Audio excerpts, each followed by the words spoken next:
केजमधील सरपंचाच्या हत्येच्या प्रकरणात काय नेमकी अपडेट आहे? रास्ता रोको सुरू आहे, जाळपोळ देखील झाली आहे, आरोपींच्या मागावर पथकं पाठवलीत, परंतु नेमकी आरोपी ताब्यात घेतलीत किंवा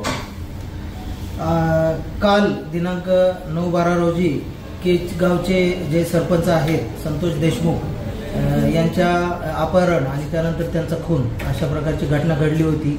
त्या अनुषंगाने गुन्हा दाखल आहे आणि तात्काळ आम्ही 6 पथके वेगवेगळ्या दिशेने बीड जिल्हा त्याचप्रमाणे धाराशिव या जिल्ह्यांमध्ये तसेच धाराशिवचे LCBचे पथक आणि तेथील वाशी डिव्हिजनचे सर्व पोलीस पथके असा आम्ही आरोपींचा शोध घेतला। सर्वसाधारणपणे आरोपी सुदर्शन गुले आणि इतर 5 अज्ञात इसमांवरती गुन्हा दाखल होता।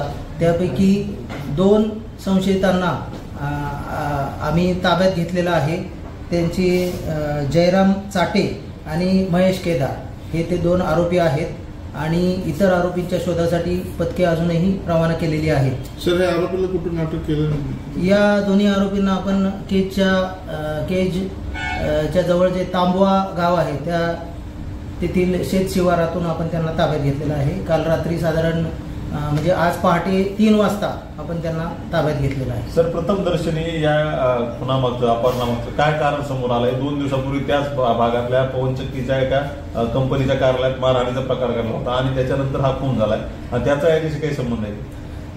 निश्चितच एक 3-4 दिवसापूर्वी जो गुन्हा दाखल झालेला होता त्या अनुषंगाने प्राथमिक माहिती तशीच मिळत आहे की त्याचा राग मनात धरून संबंधित आरोपींनी यांचे अपहरण केले आणि नंतर त्यांना मारहाण केली आणि त्या मारहाणीमध्ये त्यांचा मृत्यू झालेला आहे।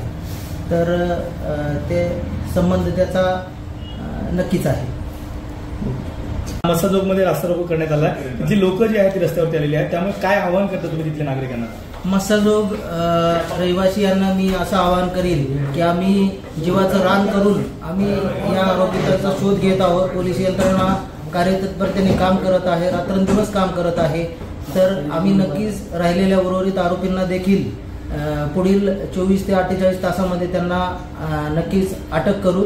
आमची त्यांना विनंती आहे, त्यांना आमचं सहानुभूतीपूर्वक आवाहन आहे की त्यांनी मैताच्या अंतिम संस्कार तात्काळ करावेत। त्याचप्रमाणे जे रस्त्यावर जे थांबण्याचं जे आहे तेही त्यांनी रस्ता रोको वगैरे करू नये। त्यांच्या सर्व मागण्या आम्ही मान्य करीत आहोत।